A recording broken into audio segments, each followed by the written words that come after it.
nitoe pongezi za dhati kwa wananchi wote wa Tanzania kwa kufanya maamuzi yaliyo sahihi siku ya Oktoba 29 ambayo imewawezesha wengi wenu kuwepo humu ndani na sisi wengine kuwa huko nje. Lakini nimpongeze tena na Mheshimiwa Rais kwa kushinda kwa kishindo kwa 97%.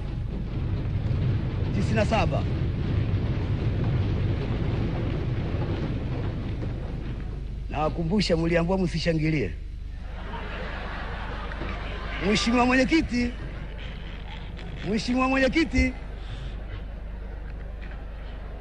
Mwenyekiti, kwa sababu leo hapa tunaomba ridhaa ya uspika. Jamani, naomba tumsikilize. Maana tunaomba ridhaa ya uspika ili tuwe kiongozi mmoja wapo katika bunge hili. Mimi nitajikita katika neno kiongozi. Nitatafasiri neno kiongozi na huo ndio utakuwa mwelekeo wangu. Na nitakuwa natoa na mifano. Mheshimiwa Mwenyekiti, neno kiongozi lina herufi zake 8 na linaanza na herufi K. Ile K ina maana ya kwamba kiongozi unatakiwa kukubali kukosolewa na unaowaongoza. Na Mheshimiwa Mwenyekiti, hili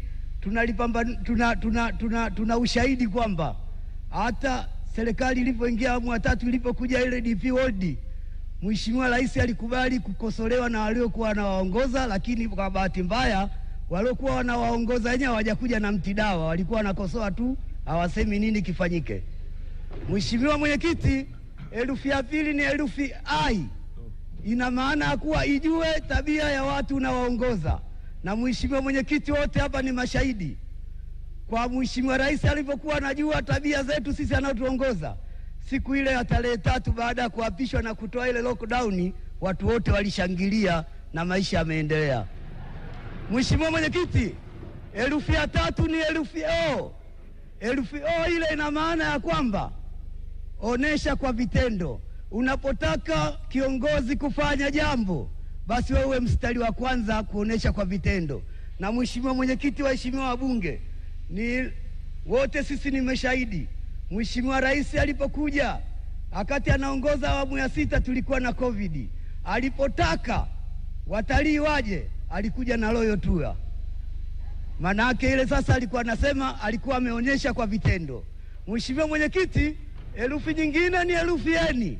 Herufi N inasema kiongozi unataka unene kauli thabiti, na sisi wote ni mashahidi. Hata walipokuwa watu wanasema kwamba serikali inakopa, lakini Mheshimiwa Rais alisema kweli, lakini kwa ajili ya nchi na sio kwa ajili ya mtu mwingine. Hongera sana Mheshimiwa Rais. Mheshimiwa Mwenyekiti, herufi inayofuata ni G. Ile G ina maana gawa madaraka kwa unaoongoza, na nyinyi ni mashahidi. Mheshimiwa Rais kwa hili sio shida zake. Alimgawia madaraka Mheshimiwa Popa kakayaacha mwenyewe kule Arusha. Na naamini hata mimi kama kula zikutosha naweza kugaiwa vile vile. Mheshimiwa Mwenyekiti, herufi inayofuata ni herufi O. Herufi O hii inasema ondoa uonevu kwa unaowaongoza. Mheshimiwa Mwenyekiti, wote sisi ni mashahidi. Mheshimiwa Rais alipoingia baada ya kuona manunguniko akaleta tume haki za jinai, tume ya jinai. Na sisi leo wote tunasema hapa hakuna kukamatwa na polisi mpaka uchunguzwe. Manunguniko yameondoka na mambo yanaenda vizuri. Lakini Mheshimiwa Mwenyekiti, inafuata ile herufi Z. Zuia migogoro kwa unaowaongoza. Wakati serikali ya awamu ya 6 inakuja, kulikuwa na migogoro mingi sana ya wafugaji na wakulima pamoja na watu wa wanyamapori. Mheshimiwa Rais akaja na tume ile, kamati ya mawaziri wa sekta, na wamefanya kazi vizuri, na leo migogoro imekuwa adimu. Mheshimiwa Mwenyekiti, herufi ya mwisho ni herufi I. Sasa hapa niwaambie wabunge, waheshimiwa wabunge, hapa mnapaswa kutembea kifua mbele. Kama mtanipa ridhaa ya kuwa spika katika bunge hili, mtainua vipato vyenu, kwa sababu inasema inua vipato kwa unaowaongoza. Mtainua vipato vyenu waheshimiwa wabunge, ili na nyinyi mkawainue vipato vyao kwenye majimbo yenu, ili mradi muendelee kuja huku milele kwa milele. Mheshimiwa Mwenyekiti, kwa kusema hayo, kama haitajali, waomba ridhaa wenzangu wanaongozwa na Mheshimiwa Zungu wanaweza kutangaza kujiondoa ili kazi iwe rahisi. Lakini mheshimiwa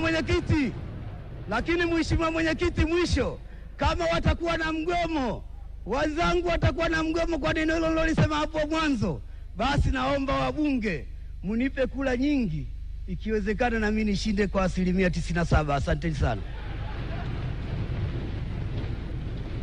Haya, waheshimiwa wabunge, kuna maswali? Huyu ndo Ndonge huyu. Mnamfahamu bila shaka. Swali la kwanza, la pili, la tatu. Ndugu Ndonge, tunakushukuru sana. Amepita.